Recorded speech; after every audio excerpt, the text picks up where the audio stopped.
Kita mendiskusikan nama Mulyono. Diawali dengan adik kandung Jokowi yang bernama Idayati yang kini telah menjadi istri Anwar Usman, yang ketika menjadi ketua MK menjadi pembicaraan di Konoha atas keputusan yang merusak konstitusi yang dipimpinnya. Walaupun apapun itu keputusan MK adalah keputusan tertinggi, yang mana kejadian semua itu membuat gaduh negara hingga saat ini. Dialah biang asal kegaduhan tersebut yang berkepanjangan sampai entah kapan. Sebelum dilamar Anwar Usman, Idayati dulunya adalah istri dari mendiang Hari Mulyono. Hari Mulyono inilah yang bikin rame sampai sekarang walaupun sudah almarhum. Jadi kita membahas nama Mulyono. Ada dua gosip utama tentang nama Mulyono yang sekarang menjadi sebutan baru Pak Jokowi. Apakah Mulyono nama kecil Jokowi yang katanya ketika kecil diberi nama Mulyono? Mulyono itu mulih ya, pergi atau pulang gitu ya, atau mulia, nggak tahu juga. Ternyata dia sakit-sakitan lalu diganti dengan nama yang sekarang yaitu Joko Widodo. Itu satu sumber gosip nama Mulyono yang disandingkan oleh warganet ke Pak Jokowi, alasannya itu. Lalu gosip yang kedua nama Mulyono muncul, tetapi bukan dari asal cerita bahwa dia diganti nama waktu kecil, tetapi nama Mulyono ada karena foto di akta nikah yang bersama Idayati juga ada di ijazah Pak Jokowi. Agak lain ini jadinya. Foto Jokowi pakai nama atau pakai muka almarhum adik iparnya. Mengapa pakai foto Hari Mulyono sampai sekarang masih jadi gosip? Mana yang benar ceritanya? Ya tidak tahu, kok tanya saya. Karena yang seharusnya bisa menjelaskan ya hanya satu orang, yaitu Pak Jokowi itu sendiri. Misalnya beliau berbesar hati mengatakan sejujurnya, benar nama saya waktu kecil adalah Mulyono. Ini foto ijazah saya. Kalau di foto nikah adik saya, ternyata fotonya itu dipotong oleh orang yang tidak bertanggung jawab. Kemudian ditempel foto tersebut, kemudian ditempel di foto ijazah saya yang sebenarnya. Kalau itu dilakukan, ya sudah selesai gosip itu dan semua langsung clear, terang benderang. Mendiamkan dan juga membiarkan gosip malah membuat orang berkomentar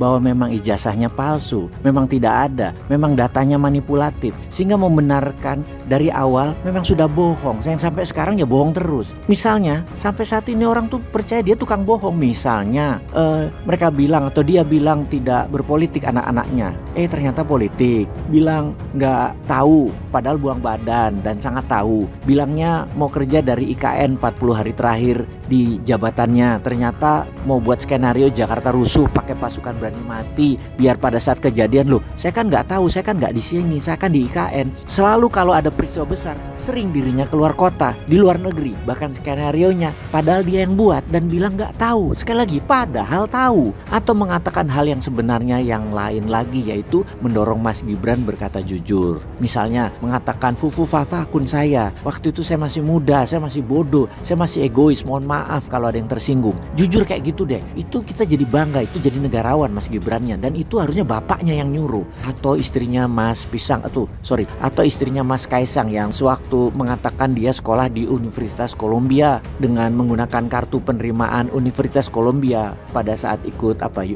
misan gitu, yang ternyata nggak pernah sekolah di sana. Ya jujur aja, ya maaf saya ngaku sekolahnya tidak di Universitas Columbia, hanya pakai surat penerimaan saja, dan ini semua untuk memuluskan dan terlihat impresi pada saat ikut misan tadi. Itu misalnya loh ya, pengakuan-pengakuan kejujuran seperti gitu harusnya bisa keluar dari keluarga istana tersebut. Tapi sejauh ini tidak, malah bungkam, malah memain-mainkan, diputar-putarkan. Memang craving for attention, nyari perhatian terus, berdrama terus. Ada baiknya terbuka, salah minta maaf. Jangan diam atau malah membungkus kebenaran. Bahaya loh kalian nanti. Banyak orang yang mendendam. Habis kalian nanti pada saat tidak menjabat bapak kalian. Kalian saat ini memang dilindungi oleh jabatan tertinggi di Indonesia, itu presiden bapak kalian. Kalian juga sudah mulai tidak dilindungi banyak pejabat yang diangkat bapak kalian yang memang sedang panik di ujung jabatan karena bakal nggak dipakai atau tidak berkuasa lagi. Karena pada kena masalah bisa disperindikan. Jadi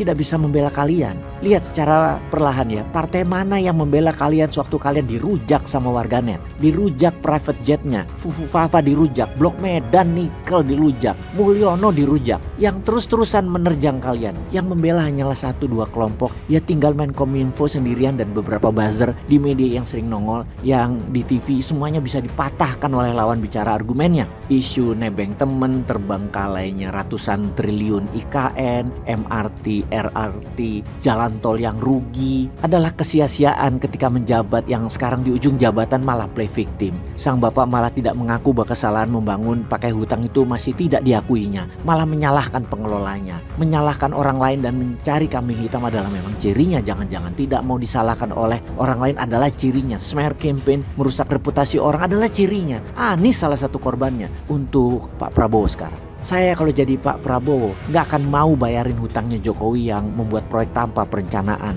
hanya ugal-ugalan demi pencitraan. Lah masa ditanggung sama Pak Prabowo? Mana mau, atau jangan usah. Katakan apa adanya saja wahai Pak Prabowo, beban nasional perilaku satu keluarga ini. Katakan wahai Pak Prabowo bahwa para pejabat di sekeliling Pak Jokowi yang korupsi, yang dijadikan sandera, memang semua jadi beban negara. Mohon katakan, pecundang semua pejabat itu, ya katakan. Karena mereka semua beban yang Anda nanti pikul wahai Pak Prabowo. Jangan pakai lagi mereka semua orang-orang rezim penguasa kemarin. Satu pun jangan dipakai karena banyak yang penjilat yang merupakan orang tidak berprestasi dan tidak ada meritokrasinya. Peace.